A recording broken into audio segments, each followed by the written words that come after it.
Hello అండి, నేను చెప్పాను కదా కిటెన్స్కి ఫుడ్ ప్రిపేర్ చేస్తానని. సో ప్రిపేర్ చేశాను, కానీ దీని ప్రిపేరింగ్ వీడియో అయితే తీయలేదు. చేస్తాను, బట్ దీనిలో నేను చికెన్, క్యారెట్, పెడిగ్రీ, రైస్ ఈ మొత్తం 4 ఉడకబెట్టేసి టోటల్గా కొంచెం చల్లారిన తర్వాత మొత్తం అంతా గ్రైండ్ చేశాను అనమాట.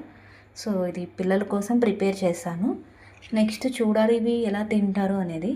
దీన్ని మనం 3 days స్టోర్ చేసుకోవచ్చు, 3 or 4 days స్టోర్ చేసుకోవచ్చు ఫ్రిడ్జ్లో పెట్టుకొని.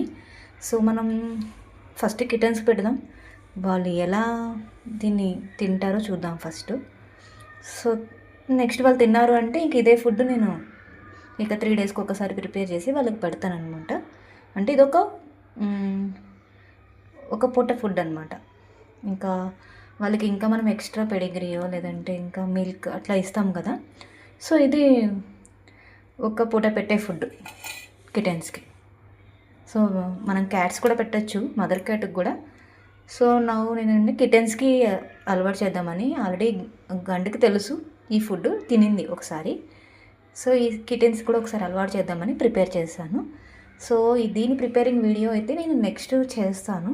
ఈరోజు చేయలేకపోయాను వీడియో, బట్ నెక్స్ట్ చేస్తాను. మొత్తం చేసే ప్రాసెస్ అంతా నేను వీడియో తీస్తాను. సో నెక్స్ట్ నేను పిల్లలకి ఫుడ్ పెడుతున్నాను, చూద్దాం వాళ్ళు ఎలా దీన్ని తింటారో చూద్దాం.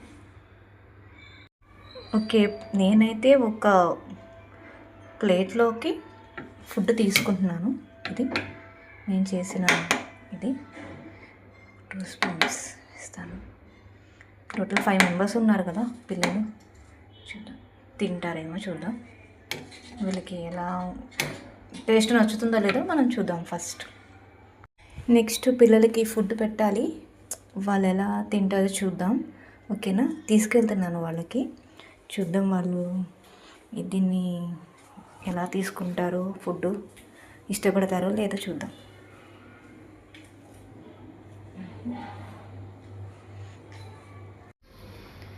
సో ఫైనల్గా నేను చేసిన రెసిపీ గండు తింటూ తన పిల్లలకి చూపిస్తుంది.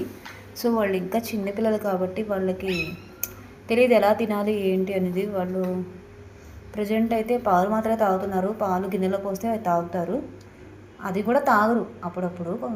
ఇంకా వాళ్ళు ఇంకా చికెన్ అయితే చిన్న పీసెస్కి కట్ చేసేస్తే చికెన్ తింటున్నారు. సో ఇదిగో గండు నేను చేసిన రెసిపీ తింటుంది. సో తను వాళ్ళకి నేర్పించడానికి ట్రై చేస్తుంది, చూపిస్తుంది వాళ్ళకి. చూద్దాం వాళ్ళు మరి తింటారో లేదో. ఇది ఫస్ట్ డే కదా, చూద్దాం ఇక సెకండ్ డేకి తింటారో లేదో కూడా చూస్తాను ఒకసారి. ఇది ఫస్ట్ డే, చూద్దాం సెకండ్ డే ఏమైనా తింటారేమో. యాక్చువల్గా ఈ ఫుడ్ మనం ప్లాస్టిక్ బాక్స్లో స్టోర్ చేసుకోవాలి. నా దగ్గర ప్లాస్టిక్ లేదు, నేను ఎక్కువ స్టీలే వాడతాను. సో స్టీల్ యూజ్ చేస్తాను కాబట్టి నేను స్టీల్లోనే స్టోర్ చేసుకున్నాను. దీన్ని మనం ఫ్రిడ్జ్లో పెట్టుకోవాలి. నేనైతే ఫ్రిడ్జ్లో పెట్టేశాను, 2-3 days ఉంటుంది. ఇది ఎలా ప్రిపేర్ చేయాలనేది నేను నెక్స్ట్ వీడియో చేస్తానండి. సో దానికి కావాల్సినవి ఏంటి అనేది మొత్తం అంతా నేను ఒక వీడియో తీసి ప్రిపేరింగ్ వీడియో అంతా తీసి పెడతాను. సో ప్రజెంట్ అయితే వీడియో తీయలేకపోయాను, కానీ ఖచ్చితంగా వీడియో తీసి మళ్ళీ వీడియో అప్లోడ్ చేస్తాను అనమాట. ఓకేనండి, thank you so much. Please do subscribe.